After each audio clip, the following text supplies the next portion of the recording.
બાળકોને બહારના જીની રોલ તો ખૂબ જ પસંદ હોય છે, પણ આ રીતે ઘરે જો બેસનમાંથી જીની રોલ બનાવી લીધા તો એકદમ હેલ્ધી બનશે. તો બેસનના જીની રોલની વચ્ચે ફિલિંગ્સ બનાવવા માટે પનીરને ગ્રેટ કરી લઈશું. બીટરૂટ, કેપ્સિકમ, ગાજર, આદુ, તીખા મરચાં બધી જ વસ્તુને જુલિયનમાં કટ કરીને એડ કરી લઈશું. સૂકી ડુંગળી, લીલું લસણ એડ કરીને સારી રીતે મિક્સ કરી લઈશું. હવે મિક્સર જારની અંદર 2 કપ બેસન, 3 ચમચી સોજી, મીઠું, હળદર અને 1 કપ પાણી એડ કરીને એકદમ લમ્સ ફ્રી બેટર તૈયાર કરી લઈશું. બેટરને 15 મિનિટ રેસ્ટ આપી દઈશું.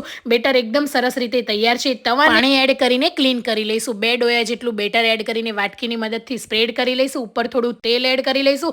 બનાવેલી ફિલિંગ અને હવે મસાલો બનાવવા માટે ચાટ મસાલો, કાળા મરી પાવડર, મીઠું, ગરમ મસાલો, લાલ મરચું પાવડર બધા જ મસાલાને મિક્સ કરીને ઉપર સ્પ્રેડ કરી લઈશું. હવે આ રીતે જીની રોલના શેપમાં કટ કરી લઈશું. તો એકદમ હેલ્ધી વેજીટેબલથી ભરપૂર એવા બેસનના જીની રોલ તૈયાર છે. તો આ રોલને ઓડી ઇકો બેગ પેપર ફોઇલની અંદર રોલ કરીને બાળકોને તમે લંચ બોક્સમાં પણ આપી શકો છો. Thank you for watching.